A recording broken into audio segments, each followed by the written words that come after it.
Welcome to Inside Economics. I'm Mark Zandi, the chief economist of Moody's Analytics, and I'm joined by my two trusty co-hosts, Ryan Sweet, director of real-time economics. Ryan, good to good to see you, I should say. Good to see you, Mark. Busy. Yeah, it's been busy. I was in DC yesterday at a housing conference. We could talk about that a little bit. That was pretty interesting. You busy? Did you drive or take the train? I'm back on the Acela. There you go. The train. Yeah, very convenient. Not like these. I heard you had a nightmare with your trip out to Phoenix. Yeah, so I went to Philly International Airport for the first time in 2 years, and all the flights to Phoenix got canceled. All of them. I was right back on the car coming home. So, and that's a hub for American, right? It is. That's So they sent us all to the American Airlines, concierge to try to rebook our flights, and they had a sign that we're understaffed, so they weren't there. Oh goodness, it was a good experience. The concierge desk wasn't there. No, we had to go to a different terminal, and then it was just a nightmare. And you heard the interloper's voice. That's Julia Coronado, which I am going to officially introduce in a second. Before I do that, though, let me just bring Chris in. Chris, I like to think of myself as an interloper. Well, I say that that title. in a nice way. It's a good title. Yeah, interlopers are good. We need those. Yeah, definitely. And Dr. Dorides is speaking to us from a spa in northern Italy, or my cabin in northern Italy. Yes, near the Austrian border. So. Let me ask you a question, Julia. Yeah. You see Chris, we're on Zoom here. You see Chris, he's on vacation, but he's in this white shirt. I mean, who's in a white shirt on their vacation, right? Yeah. Well, I knew there would be the podcast. I knew there'd be a podcast. I wanted to look the part. So. Oh, is that what really? Is that? I didn't know we had a dress code. So are you wearing like Bermuda shorts on the bottom? Is that what you're saying? Well, no. You can see I'm in a tie and a shirt because I've got something I have to do right after this, but I am in my sweatpants, just so you know. You do it. You can see my grandma in the back there. So anyway, it's good to have everybody. I was a little concerned we wouldn't have Chris on this podcast, but you're here. You made it. Thank you. I made it. Yeah. Dedication. Wouldn't miss it. Miss it. I appreciate that. And Julia Coronado, it's good to have you. It's so good to be here. Yeah, we've kind of crossed paths over the years, and it's just you do such great work, and I love to very happy to have you on talk about the macroeconomic environment here in the U.S. But before we kind of dive into business cycle stuff, can you give us a sense of your history? How did you get to where you are today? And you have a new company, or I don't know how new it is, but it's not that new anymore. Yeah, it's not that new. Yeah, so MacroPolicy Perspectives is a macro forecasting firm that I launched with my business partner Laura Rosner more than 5 years ago, about 5.5 years ago. Yeah, I did not know that. So great.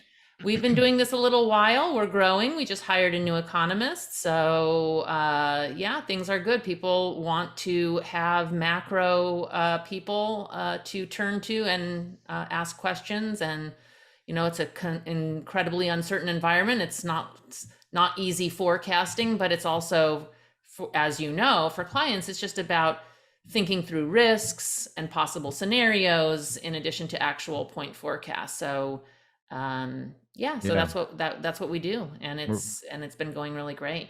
Oh, that's great to hear. Yeah, we're all about scenarios at Moody's Analytics. It's all about scenarios. Yeah. So I noticed you have a really cool group of senior advisors. Ellen Hughes Cromwick, good friend. She was the chief economist of Ford, wasn't she? Yeah, she was chief economist with Ford. She was also chief economist at the Commerce Department for a while. That I didn't know. Yeah. And she's now deep into climate change issues. She is deep into climate change issues and specifically electric vehicles as well. Very, very leaning into that transition. And Dick Berner, I was just saying, I haven't said his name in quite some time. He was head of the Office of Financial Research. Yep. For a number of years. Yep. At Treasury, and he was chief economist at Morgan Stanley for many years. Right. And PNC, I believe, way back when, I think. Yes, I think that's right. I think That's right. because PNC's we're from Philly, and PNC, is Gotcha. my bank, and I think that's how I got to know Dick. But Okay. he's writing for you as well. Yeah. He Yeah. writes for us. He's really focused on some of the monetary policy implementation and plumbing issues. So that's a useful perspective. We believe plumbing matters and getting details right is important. So Dick helps with all of his experience in markets. He brings a really valuable perspective. So you had a pretty cool path getting to macro policy perspectives. You just want to describe that for a little bit, just to give the listener a sense of So view? I got my PhD at UT Austin, and where I now sort of teach part-time because I love it, and moved back to Austin. But in between, I got hired by the Federal Reserve Board. So I went from grad school to the Federal Reserve Board. I was a staff economist there for about 8 years. I worked both in the consumption forecasting, so in the GDP forecasting group for a while, but most of my time I spent in the financial side of the research division, in the flow of funds group, looking at household balance sheets and pension finances and home equity extraction and all kinds of financial issues, and sort of that interaction between the financial side of the economy and the real side of the economy, which was a really interesting place to be before and through the Great Recession and the housing boom and bust. So it really was a good perspective to have. Yeah, and so we crossed paths not long ago. You're trying to get a debate together with Arthur Laffer. If folks remember Arthur Laffer. And that was pretty funny. Well, sort of funny. I guess. Was sort of funny. He had a very. You were thinking of me to debate him, I believe. And he was very particular about who he wanted to. Eventually, I wasn't even part of the event. So. Oh, is that right? The event happened. It did happen. Debated somebody. Yes, it did. It happened. He ended up debating. This was a UT initiative. I was not something I was organizing. I was just involved with through the UT engagement, and they wanted a debate on taxes. And as you remember, he wanted it to be very, very narrow. And eventually he debated Jamie Galbraith, who's also. Actually, I recommended that. I thought that was because he's at UT, isn't he? He is at UT. Yes. So that did eventually happen. But I was not an acceptable moderator. So eventually the event. Oh, you got kicked off too. Yes. I didn't realize. Oh, okay. Well, yeah, something in common. Yeah, well, I had been in a debate with Arthur. I can't even remember. There were a couple other people, and it was in this debate. It's intelligence squared. Somebody wins. And we won. I won. Oh no! We beat Arthur, and that really made him upset. So I'm sure he was very cautious about it. So hence his reluctance to have you as the sparring partner. Yeah, I think so. Anyway, that was pretty funny. Anyway, let's dive into the macro situation here, because there's a lot to talk about. Yes. And one thing I'm hearing more and more often from folks, or at least I'm getting the question, are we already in a recession? And just everyone is so pessimistic. Every CEO I talk to, CFO, you saw today's University of Michigan survey. We can talk about that. GDP did fall in the first quarter, and it's tracking now based on the data, barely positive, and it could come in negative again. So you could conceivably get 2 quarters of negative growth. So question to the group, and you first, Julia, is there any scenario where we actually are already in recession? I would say almost no scenario in which we are already in a recession, and mainly because the job market is so rip-snorting strong. The 3-month average gain in payrolls is still above 400,000, which is, pre-COVID, that would be unimaginable. And now that's a moderation from where we've been. So the GDP numbers, as you know, always subject to revision and have a very particular composition. with that drag, that decline being driven by inventories and imports. And that just highlights that the disruptive force of supply chains and, lack of inventory and inventory restocking and these sort of very wild nonlinear dynamics that are flowing into the GDP numbers.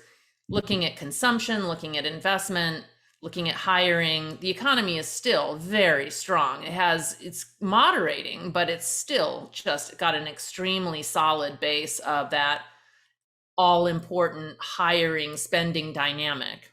So I would say there's almost no way that we are already in a recession. We would have to see very rapid deterioration in the labor market, in my view, in the next few months for us to even enter one by year end. So you're sitting on the Business Cycle Dating Committee of the National Bureau of Economic Research, the group of academics that, and you're an academic group of academics that, arbitrate whether we're in recession or not. You see 2 quarters of, say we get a negative quarter of GDP. So we have 2 consecutive quarters. You still say, no, that's not a recession. No. I mean, that rule of thumb is actually pretty reliable. If you look historically, when you have 2 quarters of negative GDP growth, it has pretty much always lined up with an NBER defined recession. So it's not a bad rule of thumb, but again, these GDP numbers, especially the areas that are causing these big swings, are measured very imperfectly in real time. So they, again, they don't line up with the demand picture that we're seeing. Or, another important input traditionally for the NBER has been industrial production. That's motoring along just fine too. There's like no metric on the real demand side that looks particularly weak, let alone contracting. So I don't even think it would be much of a debate for the committee. They may not even convene to discuss it. Yeah, are probably not even convening yet. Right. These are wild numbers that could be massively revised and don't align with the all important real economy. Yeah, I think we're all with you on that. Yeah. This is just, right, Chris? I mean, yeah, for sure. Yeah. I mean, when you're creating 400,000 jobs, which is what we did in the month of May, we'll have to see what June looks like. Yeah. I mean, in June should moderate. And again, those numbers could also be revised over time, but they're not revised as much as GDP. And there's a lot of independent labor market indicators that are saying the same thing, which is that the job market, even though it's moderating, is still just really strong. Right. Ryan, you can have a recession with initial jobless claims. Yeah. South of 250. I mean, it's really low to the point like the job market's up, but they're low. Yep. So that statistic for the listener is initial claims for unemployment insurance, weekly data. So very close to real time. And that is a measure of layoffs. So if you're in a recession, you got to see layoffs rising. And actually it fell last week, didn't it? The UI claims, initial claims. I think they fell a little bit. Yeah, they did back. They were sort of, they're still, again, they've come up off the lows, but they're still really low. Still really low. Right. They're coming off historic lows. Right now, I mean, what's our rule of thumb here? 250,000 per week would be consistent with a well-functioning economy, and we're at like 230, right? 230, yeah. Yeah, something like that. So, okay. So we're all in agreement, no recession here. Even if we get a Q2 number, that GDP number has a negative sign attached. Squirrely. Yeah. Okay. Yeah, because consumer spending is tracking really well still. I mean, there's been some moderation, but, consumers have been holding up despite this shock to their purchasing power from the war. Yeah. And I think the way I've talked about this is that I view the American consumer as the firewall between continued economic growth, albeit much slower economic growth, because that's what we need here so inflation comes in, but that in recession. Right. Yeah, absolutely. And that firewall feels, I don't want to put words in your mouth, but it feels pretty strong, right? It is strong. I mean, we're in a weird moment where consumers, different measures of sentiment. So the Michigan measure came out today and it's pretty depressed, like extremely depressed. The Conference Board measure of sentiment is, it's come down off the highs, but it looks just fine. So we've got these wildly different signals on how consumers feel. and that can or cannot be a leading indicator of what they actually do. So far, the depressed Michigan measure has not correlated with actual spending at all. You know, we've seen very resilient consumption. But you know, it's not like it's all, everything's coming up roses. Consumers are facing, they don't like inflation, and it's challenging their purchasing power, and it's eaten into some of the gains that they enjoyed last year in terms of cash on hand and you know, strong wage gains. So it doesn't feel great, but yet, you know, they're getting up Keep every morning, spending. going to work, changing jobs, you know, spending their money.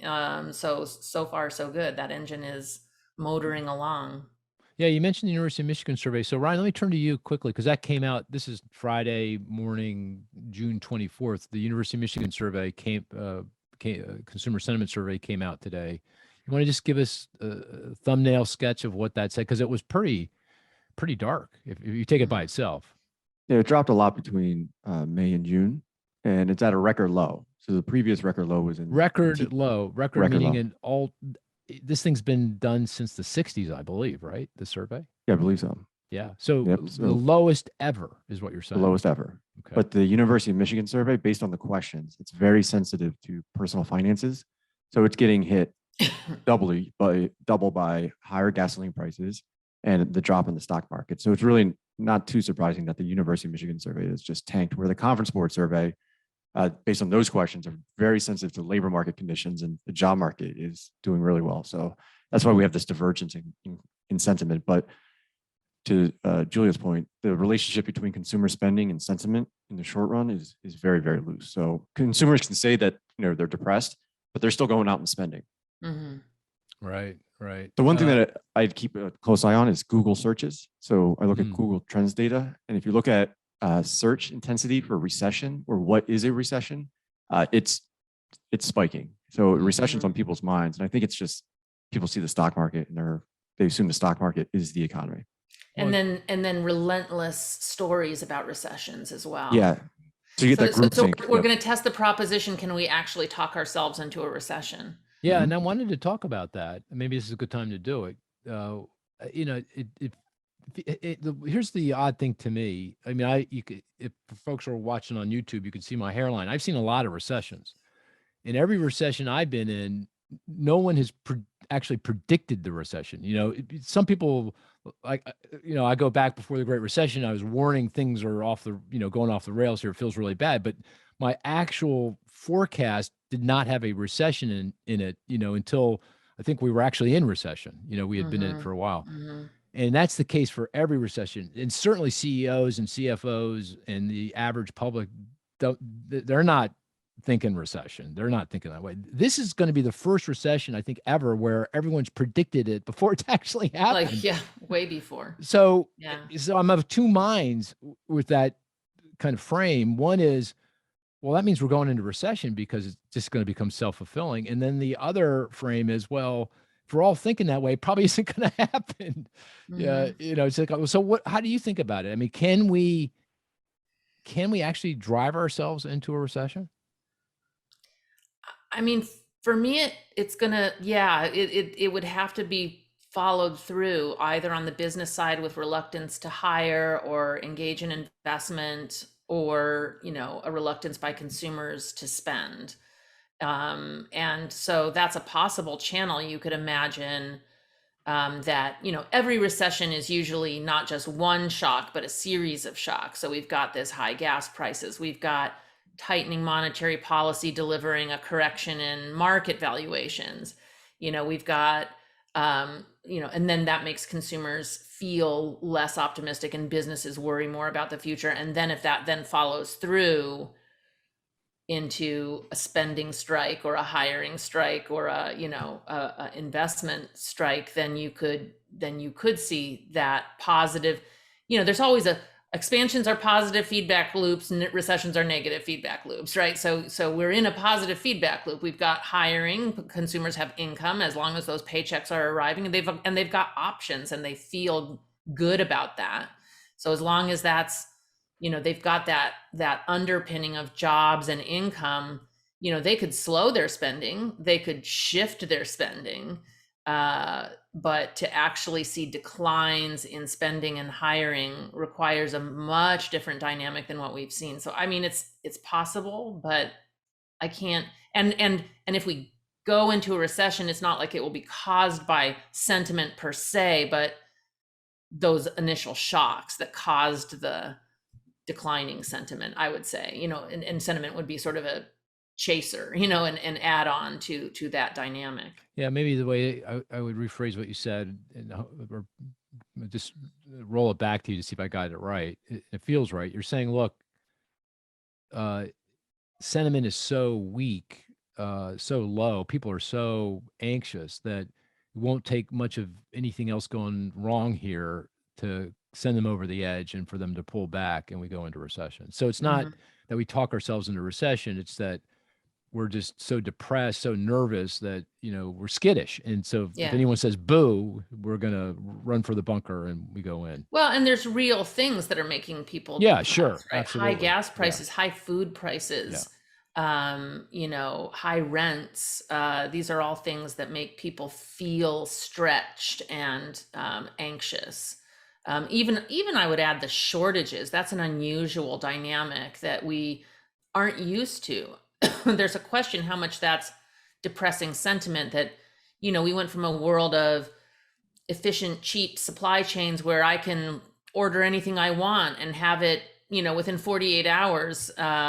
Increasingly you can get same day delivery on Amazon of some things now. So we've moved towards this world of almost instant gratification.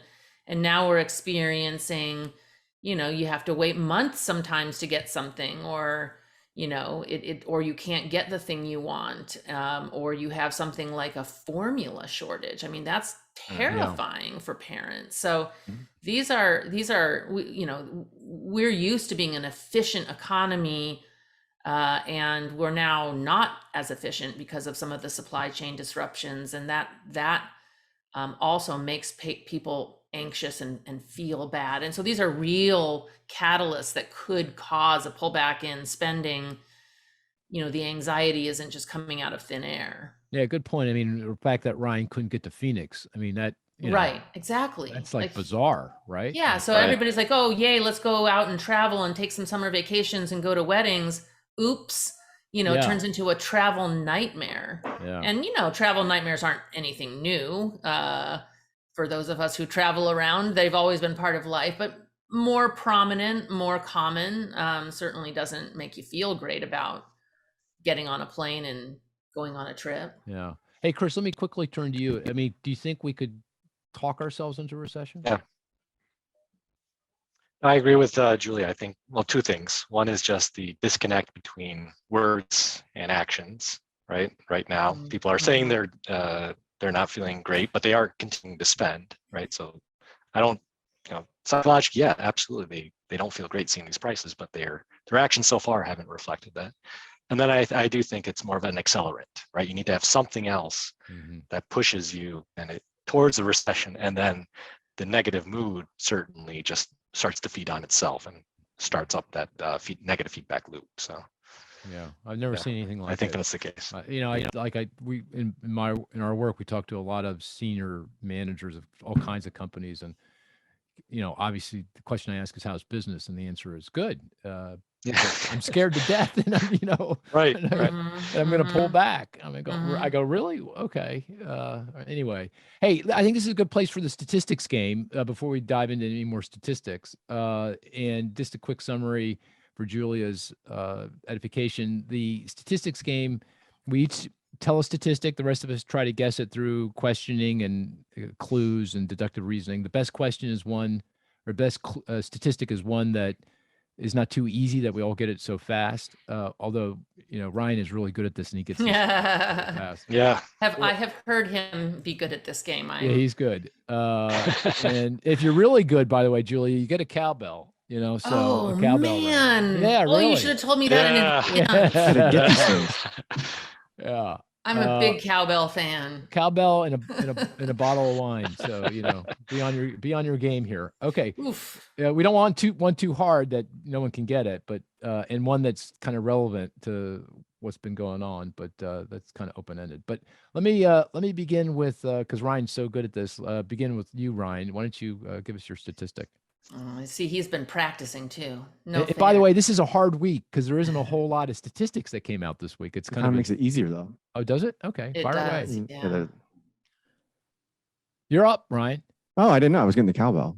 Oh, you're getting the cowbell. Oh, no, I called on you first. Yeah. Oh, okay. Just because I wanted Julie to see how this is done. All right. You're so good at this. All right. I'll give you guys an easy one. All right. All right. Let me just double check to make sure I got it.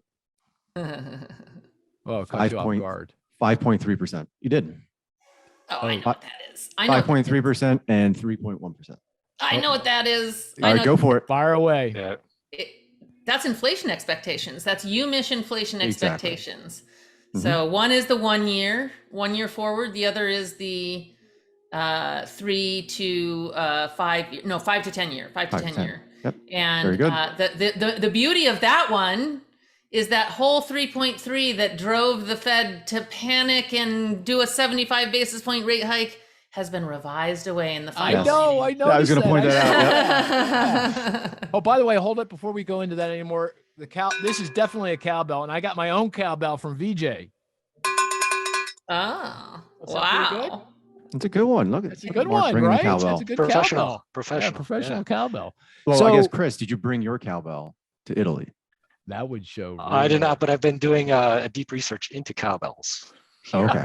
They've got a whole different style of cowbell. Yeah, very sweet sounding here. Oh yeah. Oh, there are like sheep and cows all over the place here. Oh, you got a Swiss cowbell and a Northern Italian cowbell. Southern. I think it's every other hill. Every village has its own style. Oh, so. That's pretty cool. Like you got your own olives, you got your own wine, you got your own cheese. Now you got your own cowbell. Cowbell, you gotta differentiate. Yeah. Well, okay. Well, let's go back to that UMISH inflation expectations, and I'm so perplexed by what seemingly the Fed is doing by putting more weight on consumer expectations and obviously de-weighting other expectations from not so much economists, because I don't know that that's great, but certainly bond market expectations. I mean, I feel like that's where the weight should be placed, because that's money, people putting their money where their mouth is. So in the consumer expectations are very tied to the cost of a gallon of gasoline. If it goes up, sentiment's down. If it cost a gallon of gasoline goes down, sentiment goes up. So what's the deal? What do you think's going on there, Julia? Well, you could look at it as sort of an opportunistic framing of the data that kind of allows them to do what they wanted to do anyway, which was move very quickly, expeditiously to a neutral rate. They've kind of already made that conclusion. It was when I was interviewing Tom Barkin this week for a NABE webinar, he said, we want to get there as fast as we can without breaking things. So that's kind of the FOMC sentiment. And so an upside surprise on both the CPI, it wasn't just Michigan, but it was the combination of an upside surprise on core and headline inflation in the May CPI. Plus this measure of inflation expectations was a catalyst because the bond market moved. And that's the other thing. Barkin sort of was very usefully clear in outlining that not everybody states it as clearly, which is the bond market moved. It gave them the opportunity to take that, right? So the bond market started pricing in a bigger move, and they just went with the market and took that opportunity to get rates closer to neutral. So, I think Michigan, that makes sense. Putting too much weight on Michigan seems like over a longer horizon doesn't seem like a great idea. But it may have just been sort of a we need something to hang our hat on. Was the excuse? Yeah. That makes total sense to me. Hey, Chris, you want to give us your statistic? Sure. It's a twofer, 51.2 and 51.9. Yes. You know that too, Julia? Oh, I think so. 51. Oh my God, 51? she's a maven at this. Machine. Yeah. Well, so 51.2, I believe, is the US preliminary global PMI composite, Yes. right? Yes. Oh You my, got that one. oh Yes. my And gosh. 51.9. This is unbelievable. This is unbelievable. Yeah. 51.9 is the Eurozone. Am I right? Yes. Oh Yeah. my Got it. gosh. Got Hold you. it. Wait. Wow. It's like Well, a triple Julia, cowbell. if I had come up with that, Ryan would be accusing me of collusion. Oh, wow. Oh no, she's That's actually impressive. good. No, she's actually really good. Double cowbell. Yeah, look at Double this. cowbell for sure. Woo. That is That's incredible. really- Nicely done. That's awesome. Nicely You're done. going to displace Ryan as the king of this game. Oh, I know. That is like, Oh, no, I'm but see, now done. you guys are taking the ones I was going to take, so I need to find. there you go. Oh, that is funny. That is I think so I funny. have a good one. I think I have a good one. All right. You want to go next? Are you ready for me? Well, let me ask on the PMIs. Chris, why'd you bring those up? I mean, there's a reason for why you picked Yes. those. I picked those. Why did I pick Europe and US? It's because I was just in US, now I'm in Europe. Okay, that's the easy part. But the PMI over 50 still indicates expansion, right? If the PMIs fall below 50, typically that's a sign of contraction. So it's still in the positive zone. Kind of ties in with our previous discussion here. But they have been falling both in Europe and in the US. So it's getting closer and closer to that 50 threshold. So certainly something to keep an eye on. But we're not quite there And they both came yet. in below expectations, right? Correct, Both of those Yep. numbers were pretty noticeably weaker than what was the consensus expectation. So Yeah, You're just for the losing listener, the Chris is percent saying actually what in they a were last month. spa in northern Italy, so that's why he's coming in and out a little bit. Just so you know. So Yep. But even if we break below 50, that's not the recession threshold. So I No. mean, I would pay very close attention to the ISM survey, and that's got to get down to 45, 46, or 47 to be consistently to be ISM manufacturing survey. manufacturing or services? Manufacturing. manufacturing. Yeah. Okay. Yeah. And ISM is kind of like a purchasing manager's report, Correct. right? For Yeah. here in the US, the ISM survey. Okay. Yeah. So if it dips below 50, it doesn't mean it's over. Well, and actually it goes no. back to an earlier point. These numbers have to come down, right? Because Yes. we need the economy's growth rate to slow so that we don't blow past full employment and inflation becomes more of an issue. So the fact that these numbers are coming in is not it's a good thing, No. right? It's not a bad thing. Right. Yeah. Mhm. They're not collapsing either. Yeah, they're right? not So collapsing that's- either. Yeah. that's- Okay. All right, Julia, you're Well, up. Okay, this is. I can't Pressure's wait to on. hear this. Pressure's on. The The pressure's pressure on. is on. Okay. I'm gonna say 126,000. is my number. 126,000. Is it an economic statistic that came out recently this week? This morning. This morning. So Oh. new home sales, something in new home sales. Oh, it must be in the new home sales number, but it's unseasonally It's adjusted. not new home sales. Oh, it's not. Okay. It's not a US number. Oh, it's not a US. Oh. number. Oh. throwing a I mean, curveball. hey, look, Chris went. Well, No, Chris no, went- no. Yeah, it's no, fair. It's fair It's game. fair. Fair game. Can you give us what 126,000. continent we're looking at? It's close to home. Canada. Okay, it's in Yes, Canada. It's a Canadian number. Canadian.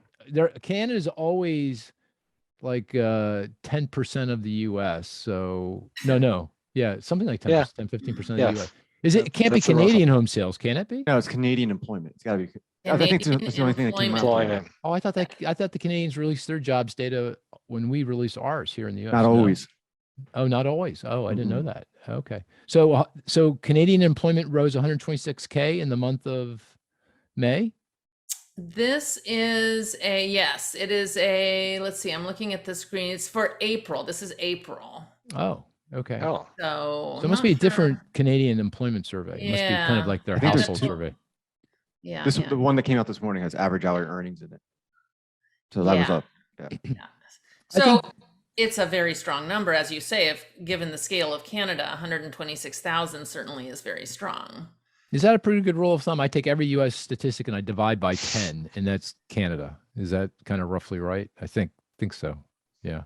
Ryan's laughing. Why are you laughing at that, We Ryan? just lost every Canadian listener. yeah. We're gonna get Oh. a lot of Yeah. hate now. We're now- Seriously? Yeah, I you're mean, offending that's- Canadians. At this, I mean, it's just we're 350 million, they're 35 million. I'm making that up. I think it's 35 million, something like that. I know we're 350 million. Anyway, I was debating between that one and Canadian CPI, which was also a I big thought you were debating that one or the number of anchovies in the Atlantic Ocean or something. No, that I could try that. I don't know that number though. That's right. Right.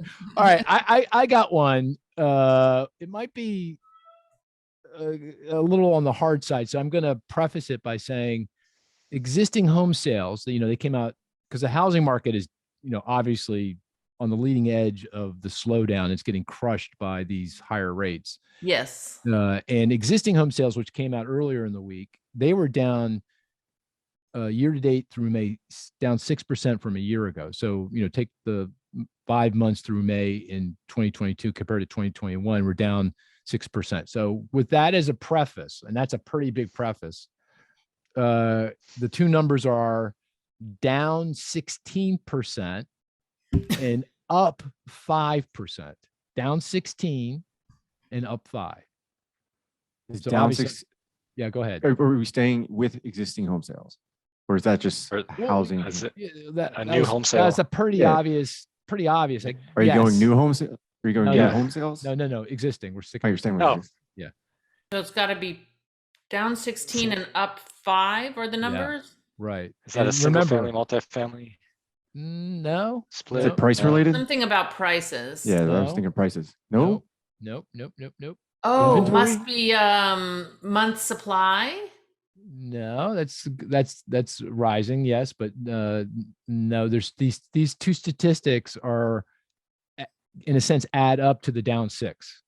I'm down 6 in total sales, and some part of sales is up 16. Another part is down 5. Is it Excuse me, region- down re- 16 and up 5. I'm sorry.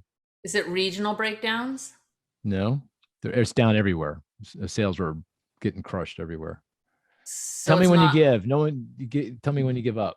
condo Come on. versus single Versus family. yeah. That's a good one. But wrong. You know? Okay. That's a good guess. Yeah.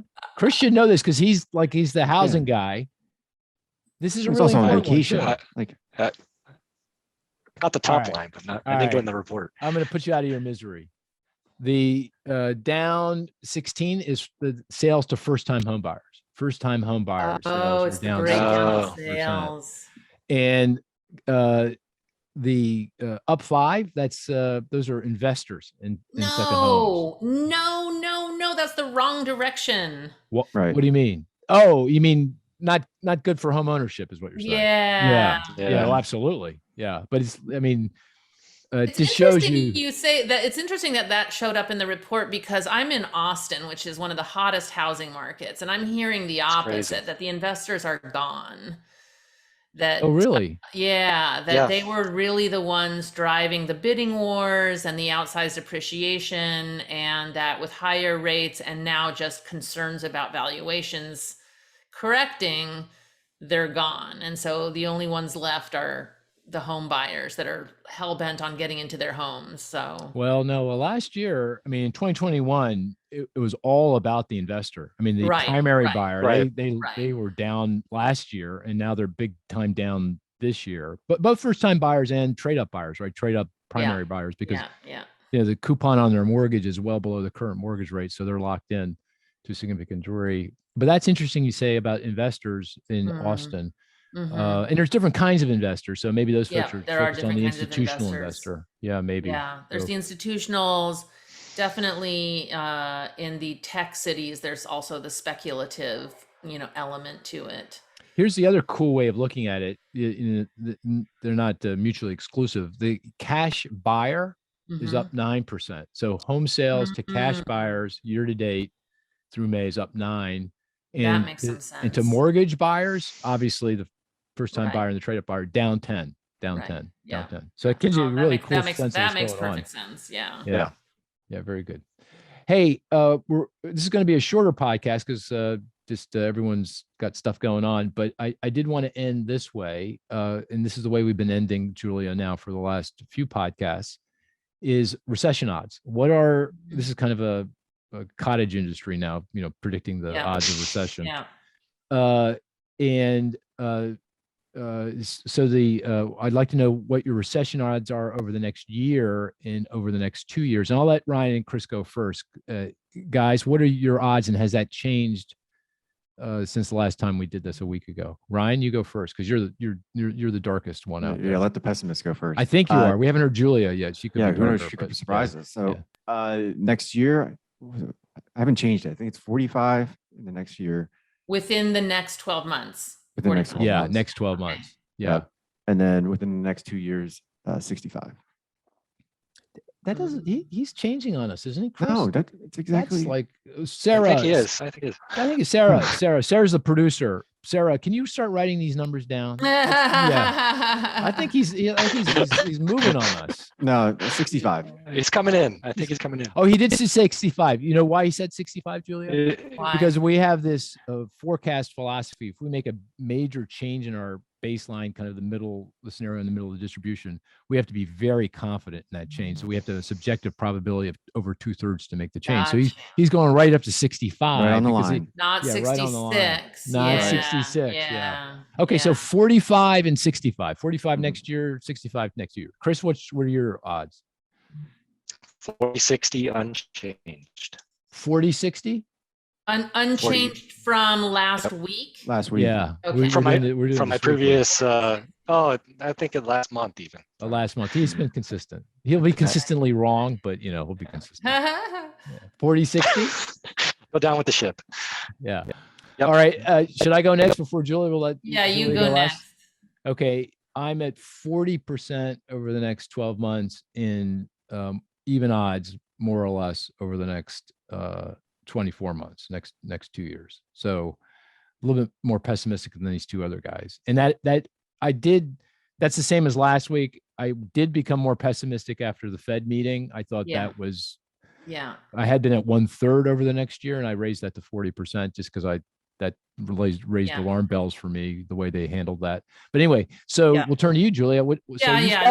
I'm similar in your territory. I think 40 to 45% over the next 12 months. That's up since the Fed meeting, because having a central bank telling us they're calibrating off of headline inflation, which he kind of did, right? When he said headline inflation drives expectations. Expectations are in a dangerous zone. So that in the middle of a gas price spike, that feels like adding fuel to the fire, pun intended, I guess.